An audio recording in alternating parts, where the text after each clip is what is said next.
Double P podcast.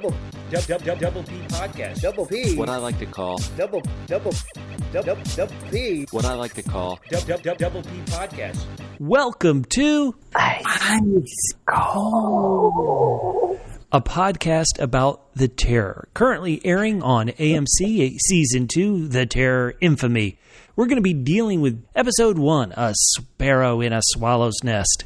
For those of you who've never listened to us before, we're part of Double P Media. You can reach out to us on Double PHQ. That's at Double PHQ on Twitter and Instagram, Facebook.com/Double PHQ. Check out our archives to hear our coverage of Season 1 of The Terror. That was spaced around a book most of us had read.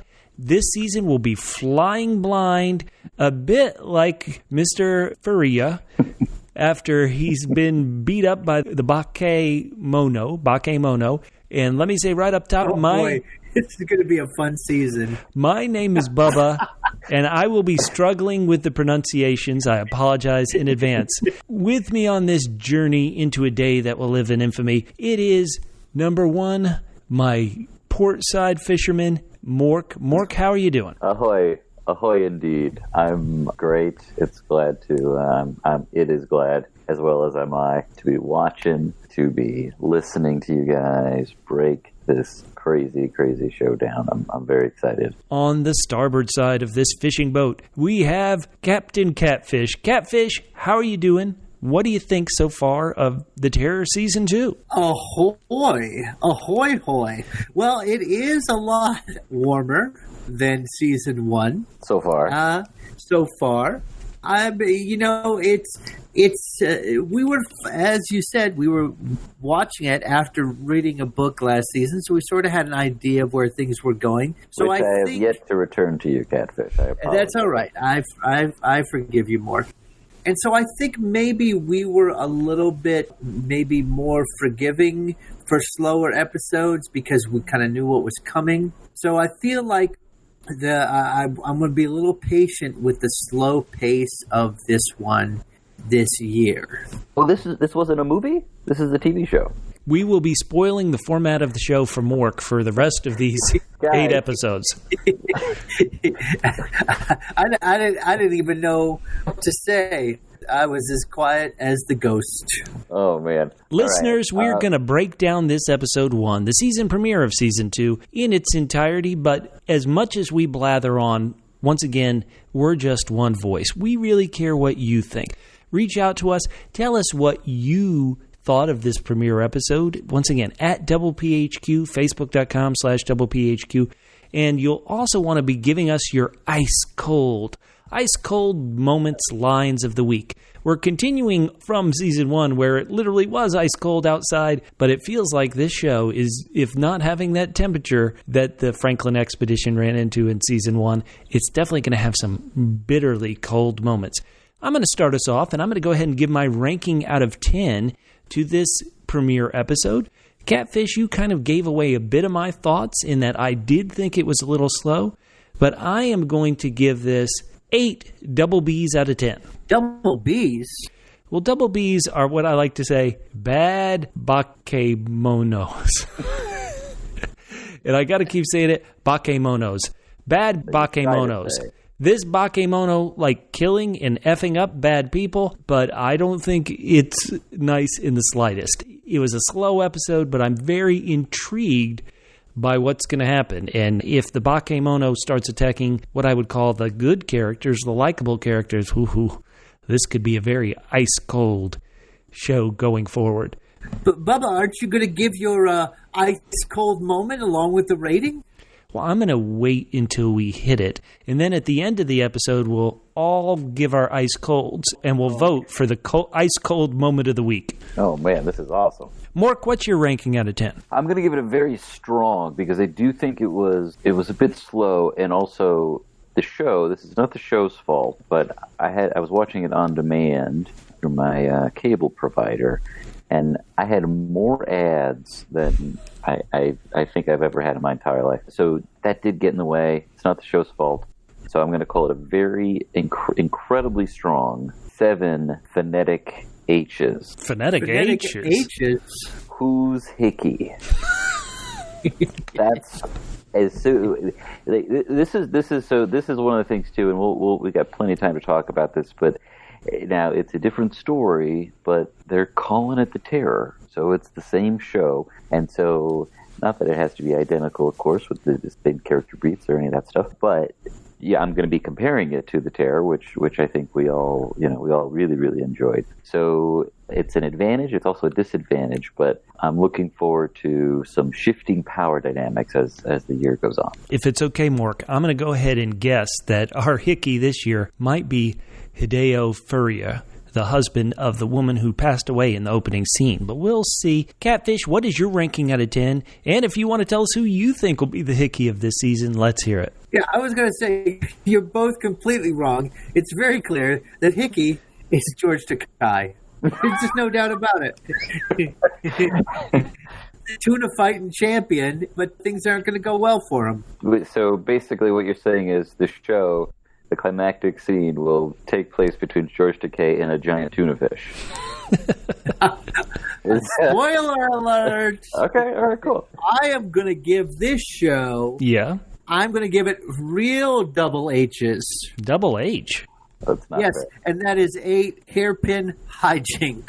Ooh. So There is a lot of things you can do with a hairpin, but the absolute most excruciating one for me to watch is for you to stick it into your head through your ear hole. Now, I am going to be patient.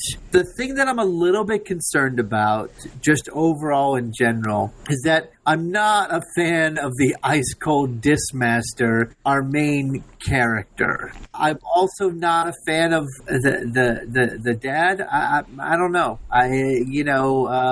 He's kind of an ass. the dad? No, the main character is. Chester. And yeah, and the fight between him and his dad. I mean, look, just because he wants to be American, that doesn't mean he has to show off his Americanness by sassing off to his dad every chance he gets and basically belittling him. Did you find it odd that Chester was wearing a MAGA hat? Oh boy! I did it because his disdain for things non-American was made very clear. I would agree. I found him to be pretty petulant throughout. So hopefully, maybe the long money is on Chester, but yeah, he's got to dig himself out of this hole pretty quickly, I think. It's just the way that it's written. I feel like I need to identify in some way with the main character, and right now I kind of wish he'd been bumped off in this first episode. Ouch. Ice cold. That might be our ice cold moment of the week. It comes on the podcast. I can't match Chester for ice cold moments. Well, guys, let's just start real quickly on that opening scene, which we really had no context for. This woman, Miss Furia, hopefully, once again, I'm getting close to the correct pronunciation. She gets up, and she's dressed in what I would call traditional Japanese clothing, and she walks out, and she's walking along this long pier, and it becomes quite obvious that something is not right with her. The way her feet are moving, the way she's almost herky-jerky, and her bones are fighting herself. She drops down on the pier, and as Catfish mentioned, she stabbed herself in her ear with her hairpin.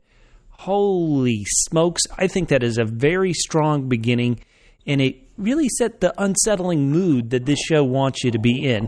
Mork, did you have any opinions about that opening scene? Yeah, no, I thought it was beautiful, number one, and I really did like the whatever was going on with the bones, and so we got that, and I hate to skip ahead, but you guys know what I'm going to say, right? So she's some kind of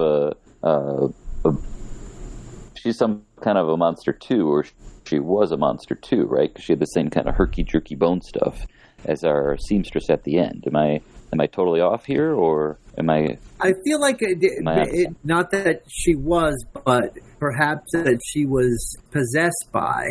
It's kind of interesting because everybody's got a different reason for why she did it. Chester always likes to take credit for everything. It's always all about Chester. Look, he's number one on the call sheet. Chester's well aware of this, so, Right. It's bound to happen. A lot of other people thought that it was Mr. Furuya because he was beating her, that she did it. I think the real answer is she wasn't quite herself. Not at the very end moment when the bakemono theoretically possessed her. The bakemono, I keep trying to say this word, it's a spirit, ancient spirit. But yes, let's get to those two inciting incidents that led to her suicide, possibly. Chester got his girlfriend pregnant, his girlfriend Luz, that's L-U-Z, hopefully I'm pronouncing that correctly, who is a woman of Mexican descent, but apparently back then, and once again, we're in 1941, we're in Southern California, just south of LA at Terminal Island, in San Pedro, is where Chester Nakayama lives and his family live. But back in 1941, there was a rule against, for lack of a better word, non-white people marrying white people, and Luz at the time, Mexicans were classified as white, so they couldn't get married if she happened to get pregnant. He goes to Mrs. Catfish. Say it one more time because you got it so well. Furuya. He goes to Mrs. Furuya, asks her for some sort of tonic that will help lose the baby. For an abortion smoothie. It's a two-step process. It's 2 bottles worth of trouble. Apparently, this woman's husband, he's caught his wife. Hideo catches his wife with this, thinks his wife's been cheating on him. He beats her. Possibly that explains why she was walking funny while her bones cracked. Possibly it's once again the spirit took her over. Well, that's a great call. I disagree, but it's a great call. It leads to this funeral where once again things are not right. This husband, he attacks Chester, calls him a coward, but does give him these 2 bottles for the abortion juice, smoothie, as Mork was calling it. And then a big gust of wind comes. It brings a sound with it that lets us know there's trouble going up. It knocks the casket open. Suddenly, Chester's father, Henry Nakayama, and others are saying this is an ill omen. It's from across the sea. It's an old spirit. This really said it well. Now, let's talk about these characters. Catfish, I want you to go a bit deeper. You've already mentioned your dislike of Chester. Are you on Team Henry, his father? Do you think his father is 100% right in these arguments they were having? I don't believe that he is 100% right. And I hate to sound like an old grumpy man, but, at least have a little respect for your dad. He's smart enough not to bandy things about, like Luz, and that he is hanging out with some guy Jin. He knows his father's not going to like that. I'm not quite sure why he decides to call his father out in these other cases, but I am on the I agree with the father, except for the part where he gives up the Packard because it really made Chester sad, because all Chester wanted to do was give Luz a ride on the Packard and then drop her off and have her take her potions. Mork, where do you come down on this obviously kind of simmering tension between the father, Henry, who believes very strongly in these spirits, these omens? During his catch, he says 7 mackerel for us, 4 for the sea, specifically for this woman who passed, trying to keep the spirits and everything in line. Or do you understand Chester's point? Mork, which team are you on so far? Oh, I'm whoever is anti-Chester at this point, I'm going to side with them for a while. He felt like a very modern young fella, and this is the 40s, and it's pre the timing of it. It's obviously it's very pre World War II, but it felt like this is a guy.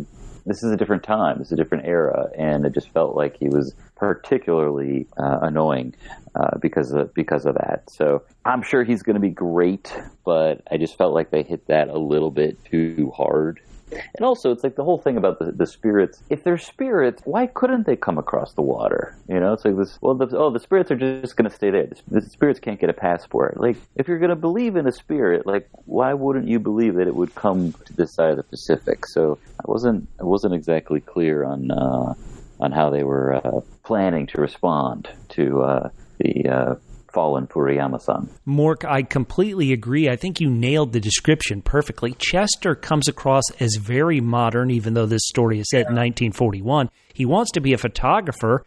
Yet his family is pushing him, hey, stay with us, work on the boat, but he's disdainful of it. What, you want me to catch fish all my life? Subtle dig at you, Dad, who apparently has been catching fish all your life. Ooh, ice cold Chester. That was the only subtle dig Chester gave to his dad. The rest of them were all very unsubtle. Well, his dad, once again, believes in these spirits. His dad has trouble with the person who he sells his fish to, his fish distributor, a guy named Greechuk, if I read the caption correctly. And Greechuk gets fired because he pretty much got his tie stuck in the fish cutting machine. And so then he blames Henry's bad fish for being fired. What a ridiculous joke. Even though Henry saved him, he says he's going to turn Henry in as a spy to authorities. Okay. Oh, let me jump in there because that was a company tie. And Chester's dad should not have taken a scissors to company property so recklessly. So let's just look. These companies, they got to stay in business, right? I'd say Henry would have been better off just letting the guy's tie go into the slicing machine, for goodness sakes. It would have. I mean, that whole, I don't want to say that it couldn't happen. The way that whole storyline ended seemed, well, not ended, but it seemed very heavy-handed. I mean, he steals the guy's car, and then he goes to burn his boat. I mean, it all seems a little strong. Catfish, I was going to say it seems a little, wait for it, fishy. Oh! I'm sorry I waited. Yeah, you shouldn't have. Now, Chester's wife, she goes to the Furuya. Chester's mom and Henry's wife goes to the Furuya house, and she's trying to keep the spirits away. But the Furuyas are upset she's trying to do this. And perhaps because of that... Well, she's not very good company. The spirits are entertaining. They're interesting. You know, Chester's mom, it's the same old... She's got two stories, right? She's got two stories. One is about that time on the shore, and the other is about when they met Cary Grant. So, I mean, the spirits are just there to mix it up a little bit. I think that's what's going on. Well, Furuya likes his drink. He's out drinking one day, talking trash to Henry, because Henry's like, I'm sorry my wife tried to get rid of the spirits. Wives, right? Henry, you got to be more awake. Furuya's like, at least you have a wife. Furuya goes outside. He kind of, because he's drunk, doesn't realize that this Bakemono is walking right past him. Then, theoretically, the spirit inhabits him, forces him to stare at the stun, open his eyelids and pupils as wide as they can go. Furuya is blind, man. Holy smokes. I was going to call him... Please edit this out before I say it. Say it! I was going to call him Cataract Joe, but I didn't want anyone to think that I wasn't enlightened. Oh, poor Furuya. Of course, he beat his wife. He theoretically deserved it. Sorry, Mork, you were saying. No, he totally deserves it. He's got a little Benicio vibe to him. Is that? Oh, yeah. Is that just me or? No, I totally see it. Yeah. So he's got that going for him.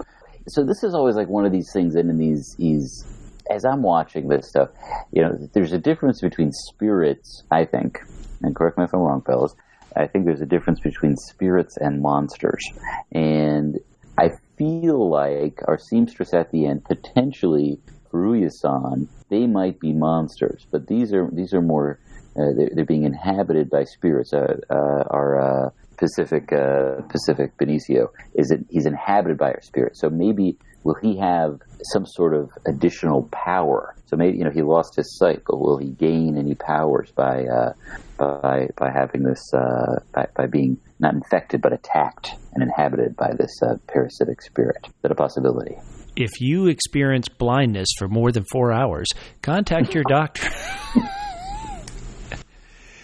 Catfish, you are a fan of horror films, and this feels like it's trying to be a bit of kind of creepy horror. How did you feel when this happened, when this villainous guy gets what's coming to him and he's blinded? Did you like this? How did you feel? This is a very, so far, at least in this episode, I don't know if they're intentionally trying to do it, but this is very, even though it's set in the past, this is a very kind of J-horror kind of thing where it's sort of just kind of creepiness, no big attacks, Also, there's a lot of, the stuff with the camera and this smudged. I mean, they're really, they're really dipping into the 2000s J-horror bucket so far for this show. Yeah, but is it effective? Do you like it so far? I do. I like this kind of stuff. I really loved. We're not there yet, but just to talk about it, like the tea ceremony is very creepy. The whole time you're like, at least I was like, there's a 50-50 chance that this girl is human. And I feel that way when I go to a brothel in San Pedro. That is typically how I feel too, just for the record. Okay, well that's why I told you got to go to Treasure Island because it's aptly named. They aren't a sponsor, so I'll have to edit that out. No. Now let's just talk about that. Chester and his buddies have told his father and others that they're going to see a Gene Autry movie or John Wayne movie. They can't get them straight. But they go to this horror house. Walt is there for his bachelor party. I hope I'm getting this right. Chester doesn't want to fool around because he's just recently fooled around with his girlfriend, Luz, and she became pregnant. And once his friends leave, this woman who, when she first appeared, I wasn't sure she was real. I thought he might be seeing something. It's this woman, right, once again, in traditional Japanese dress. She calls herself Yuko, and she reads his tea leaves. She has to burn her hand over the candle. Once she reads the leaves, she says, Chester is two people. He's darkness and light, life and death. He lives in two worlds. The moment you think you're safe, the swallow will peck you to death. Ooh, very effective scene. I loved it. Mork, is Yuko a spirit, a demon, a monster? What is this whorehouse tea lady? I feel like she's a monster, but I think what's going to be fun about this, and this is what, and I didn't love our Pritchard, is that his name? Chekhov's necktie, that guy. He's representing, and this is obviously before Pearl Harbor happened, but he's very kind of heavy-handed, a bigot, and so there is something, we don't know if maybe there will be these spirits or monsters will somehow protect our Chester and his family or some of the other folks who are being rounded up because of what happened 5,000 miles away. And that could be pretty interesting. So she seems benign. I didn't get the whole, if you know you're wearing fake skin, it feels like you'd be a little bit more gentle with it, like when you're, and that this is more of just a nighttime routine criticism than anything having to do with the show. But the skin just sort of seemed to peel right off. So I feel like you're expecting too much of her. I mean, how many different things do you want her to do to be good at? She's good at reading tea leaves. Okay. That's one thing. She's very polite. She's polite. Well, that's a given. She knows how to do her hair. You show me a brothel in San Pedro where everyone doesn't have the best manners, and then we'll have this conversation, Catfish. But until then, no, I think that should be expected. Mork, let me jump in. One thing we know about tea is it has caffeine. What does caffeine do? It dehydrates you. Maybe her skin is just chipping because all she does is drink tea. That's a good point, and it actually brings us right to tonight's first sponsor. Lipton iced tea. We haven't killed anybody yet. We've been in business for over 100 years. All right, so you were saying this portrait of a bigot American. Once again, his name is Stan Grichuk, or Grurchuk, however you want to say it. We don't need to learn it because he goes to burn down Henry's boat, but the spirits won't let him. The forces won't let him. They blow out his matches and knock him overboard. So once again, this Bakemono is seemingly attacking two people who deserve it. I'm not sure Grichuk deserved death, but what he was going to do is pretty evil, and he got hit with some evil. I think I'm totally fine with that guy dying. He threatened Chester's dad with essentially, we don't know what, but it was a pretty awful thing to be threatened with. after trying to take advantage of him, after trying to really steal from him. So, and then he was going to try to, first he threatened to destroy this guy's life, and then he tried to destroy the guy's life. I was totally fine with him biting the dust. Did you thought it was too much punishment for our ginger friend? Well, I guess I'm against the death penalty, but nobody's tried to burn my boat yet, so I don't want to be too strong. Chester and his father go to the boat the next morning. They can tell something's weighing on the nets. This guy is dead in it. Chester is kind of, once again, starts talking condescendingly to his father, Henry. He's like, hey, we didn't do anything wrong. We didn't do anything wrong. And this gets to my first nominee for Ice Cold Moment of the Week. His father is like, listen, we've got to be calm. This is a crazy situation we're in. And Chester says, maybe they treat us terrible, Dad, is because we're begging for scraps from a lousy drunk. That's why they look down on us. Ooh, ice cold, Chester. Oh, terrible. He says, that's the kind of man I'll never be. Oh, terrible, Chester. We're supposed to like you. You're the hero. Catfish, can Chester redeem himself? I don't supposed to like him, honestly, after this episode. It's funny. It's funny that you say that because I think people can be complex, but I think you're supposed to like, or at least be interested in the lead of a show. And this reminds me, I started watching this Netflix show with Katie Sackhoff called Another Life, and I hated her. Oh. Spoiler alert, they were in space and somebody pulled a mutiny, and I was all for the guy who was mutinying on her. And then she bumps him out of the way, and I was like, well, the wrong person lived. And I just couldn't watch it anymore. So, I mean, he's not as bad as this, but I do feel like they could have made him strong without, like what you said, Mork, where it just felt his rebellion felt a little modern, and he felt kind of petulant. Rather than, I feel like he could have presented something sort of in a justified way. Maybe been a little petulant, but we could have understood. Right now, he just seems like a complete dick. No, I totally agreed. And there is a little bit of, I think now, we don't really, there's not a ton of clearly drawn heroes in terms of television. And in some ways, okay, that's interesting. I mean, obviously, I know how much you guys love The Boys, and I haven't gotten into it yet, but I'm working on it, I promise. But it just because someone's a dick doesn't make them automatically interesting. Like Hickey was a dick, but Hickey was interesting. So hopefully, this is early. We're only one out of it's 8 episodes, so we got plenty of time to go. But yeah, I almost felt like, do you guys feel like that it could have started with them finding the body? Almost all this stuff, it feels like it could have started. It could have started there. Just everything else that, obviously, the opening scene is great and everything like that, and our seamstress at the end and the T-girl. But I feel like that was almost the beginning of it, because it's almost they're on this slippery slope. They're scraping by, financially. They don't really fit in, culturally. You think, Mork? You think they did it so that when they all get locked up, that the audience goes, you know what? This isn't much worse than it was already.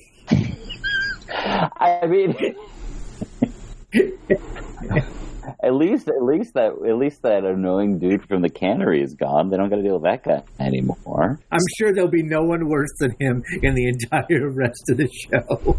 They're going to have to try pretty hard. He's going to keep coming back as a spirit. Rawr, where's the Packard? We had a deal. Okay, guys, so the episode ends where Chester and his father Henry are there in what looks like possibly a naval base right there on Terminal Island in San Pedro. When what happens? A day that will live in infamy. Pearl Harbor happens. The white naval officer, or some sort of officer, friend of Chester, whose name is Marlin, he goes to Chester and he says, hey, get out of here, get out of here.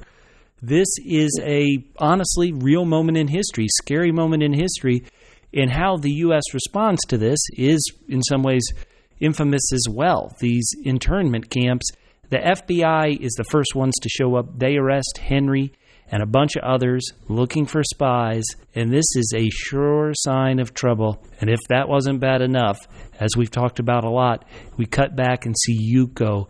She really needs to exfoliate because her skin is cracking. She exfoliated far too strenuously. No, she needs to take a break from the exfoliating. Look, Bubba, we've had this this has been an ongoing, vehement disagreement between us for the 2 decades that I've known you. When it comes to skincare, you got to be gentle. Okay, you just got to be gentle. Less is usually more. So I saw this coming. Let me just say that. Correct me if I'm wrong. In Catfish, I know that you come from a long line of seafaring warriors.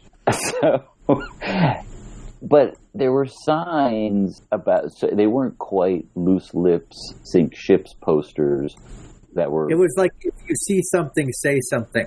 Right. We were sort of helping out the Brits a little bit, but we weren't actually fighting anybody at that moment. So did that feel to you like a little bit off historically? Like, I believe that's right. That there was that kind of suspicion, without cause. I mean, are we at war with everybody now? Was there enough suspicion to actually make posters? Because Pearl Harbor was a sneak attack. I mean, it was a surprise. It was a surprise, but I do remember that. And some people say that Roosevelt knew that it was crumbling and all that stuff. But it just felt like the poster thing just seemed odd. I'm overthinking it.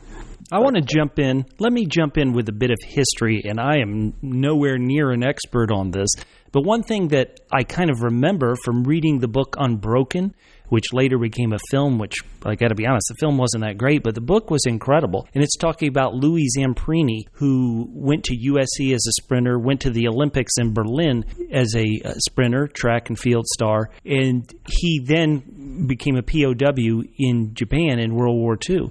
What's interesting is that when Louis was at USC, he made friends with this person of Japanese descent, a Japanese nationalist who was at USC going to school with him. It turns out that person he went to school with was a spy for Japan. So obviously, this is well before 41. If Japan and a lot of countries had embedded spies here, there was a lot of antagonism between the countries. And so was it possibly all directed at Japanese? Maybe if you're on the West Coast, that's what you fear because they were being aggressive as part of the Axis, powers of the Axis. I'm not sure, but I just always, watching this episode, made me think back to, wow, this guy, Louis Zamprini, really was a spy. And so I was going to say that I always go to my good buddy Yoda, who says, fear leads to anger, anger leads to hate, hate leads to suffering.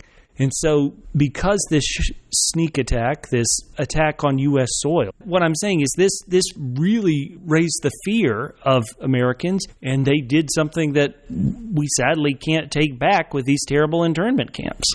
And that's where this show is headed. This is where this show is always headed. Oh, no. I really, I think that there was, to me, the poster was just a little bit, it just felt out of place. And I'll do a little, half-baked Googling.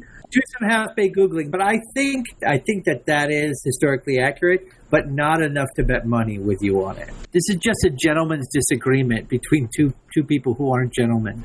Between two people who know way too much about brothels in St. Peter. Listeners, if you want to bet some money on this, reach out to us at DoublePHQ on Twitter and Instagram, Facebook.com/DoublePHQ.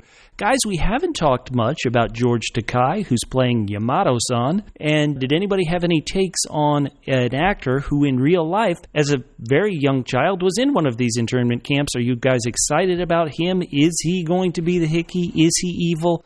Or is he the old wise person who sadly might be telling the truth too late before fate gets him? What do you think, Catfish? Ooh, wow, those are some powerful options.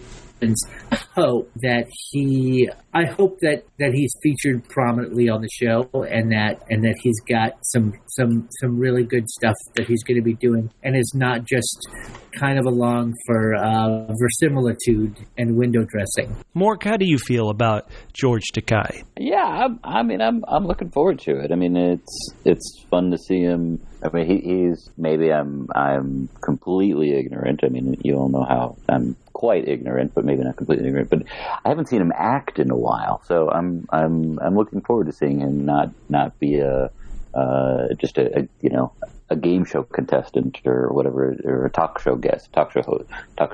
Yeah. So no, I'm looking forward to it, and obviously, yeah, I was aware of that. I think a lot of people are aware that that's part of his very early childhood, and it's kind of a crazy thing to think about. That yeah, you know what, there were a lot of people who lived through that in this country, and we don't really talk about it. So I think that's a really cool element to the show, and I think it's especially important since it's the kind of thing that would obviously never let happen again in this country. No, we'd never have people in cages again. No, we learned our lesson. True. You know what? Touche. I mean, now that I say that, though, it's funny that I'm wondering, we didn't see it too much here, but I'm wondering how much the show will take an opportunity to sort of comment on things that are happening in modern times here, or will it just remain kind of very specific? I think that I think that the past is enough, and we should have learned enough from the past, where I don't think. Well, obviously we did learn. We're not putting anybody in cages right now. No, but to be reminded of a lesson. And we're talking about the show, right? Yeah. We're talking about the show. What I'm saying is I wonder how much the show will try to... obviously, you can't help thinking about these kinds of things, but there's ways that they could sort of emphasize, fear of the other who are just trying to make a better life for themselves. They could do it in a way that sort of hits closer to home now, or doesn't. So I just wonder how they're going to approach that. All right, guys, because we've kind of been jumping around a bit, I'm not sure I gave everybody a chance to nominate something for the ice cold moment for the week. You told me to wait until the end, and then you just threw yours in there right in the middle whenever the hell you wanted to. Sorry, let's have a podcast timeout right here, Catfish. If you remember on our Jonathan Strange and Mr. Neural podcast, available in Apple Podcasts, Stitcher, iTunes, Podomatic. When we talked about the episode, we would talk about, he's a nominee for Magician of the Week, he's a nominee for Magician of the Week, and then at the end of the episode, we would reveal this is our Magician of the Week. So I've screwed that up a bit, so sorry. Do you have some hashtag ice cold moments from this premiere episode you want to get out there? Well, I liked yours about when he said his father was begging for scraps like a lousy drunk. Also, when Chester told his dad after he let the car go, he said, "Be a man." But my favorite ice cold moment of the week was when he was sitting there talking to Luz, and he was talking about them having sex, and he said, "This terrible thing we did." Well, thanks a lot, pal. Thanks a lot. Hashtag ice cold. Oh, my goodness. That's my nominee for ice cold of the week. Sweet talker. Mork, did you have any ice colds this week? I mean, Chester, God bless him, but yeah, he just sort of left a real wake of, dare I say, well, maybe not terror, but I think the impression, and we didn't actually touch on this, but at the very, very beginning, at the funeral, and then at the very, very end, where we see that Chester has that sort of very quick dream where he's tugging on the thread, and then he pulls his sleeve back, and we see that his wrist and his arm are not quite attached, or at least there's no skin there. And then at the end, where we have the sewing, so this whole idea of what they're doing to the tailors and the what do we call that trade? The rag trade, the schmata business. There is a real criticism that I'm very nervous about. I hope they're kind to tailors and seamstresses throughout the show. Really, anybody who deals with schmatas. Thank you. Well, okay, guys, do we want to vote on our hashtag Ice Cold Moment of the Week? Catfish, I think you got it with that terrible sweet talk to Luz. Oh. Yeah, I think poor Luz. I mean, like, she could do so much better. I mean, this Chester guy, like, how did he get her? And her father is down the hall. Shameful. I think Catfish gets it. All right, so that's our nominee for the Ice Cold Moment of the Week. Once again, listeners, we want to hear from you. Who cares what we think? We want to hear from you. Write us. Tell us which incorrect pronunciation you're most upset that I did this week. Guys, we're going to be looking forward to episode 2 next week, entitled All the Demons Are Still in Hell. In the wake of Pearl Harbor, the Terminal Islanders are evicted from their homes by the U.S. Army and must find shelter elsewhere, while Henry, separated from his family, faces injustice at the hands of the government. Chester engages in a paranoid search for answers surrounding the mysterious events of the past weeks. Ooh, sounds good. Ooh. Do you think, like, if your wife had concocted, your recently dead wife, had concocted an abortion smoothie for somebody, like, and would you give it to him, or would you just basically put some iced tea in some jars and say, sure, this is going to cure all your problems, jerk? Well, maybe if I'm trying to pass some of the blame because I was an a-hole and I beat my wife and possibly to death, I might go, oh yeah, here's your medicine, a.k.a. you're to blame, not me. Legally admissible in a court of law. Thank you. Goodbye. What is that? I think if you're a real jerk, though, you would do both. What's stopping you? He's going to come back. He, like Chester, is going to redeem himself by the end of the year. I've got a feeling. Do you think that guy said, though, after he beat his wife, and then he hands it to Chester, and Chester's like, yeah, that's right, I was waiting for this. The guy thought, I guess he was telling the truth. What a terrible SOB. If only he could see the truth. Oh, wait, he's blind. Oh, ba-boom. This whole time we've been talking about who's going to be the hickey. I think we know who's going to be the Toonbach. It's obviously the Tuna. Hello. I'm here all week, folks. Oh, God, please stop.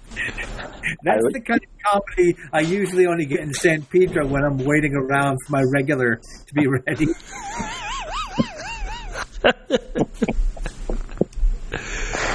For everybody here at the Ice Cold Podcast, my name's Bubba.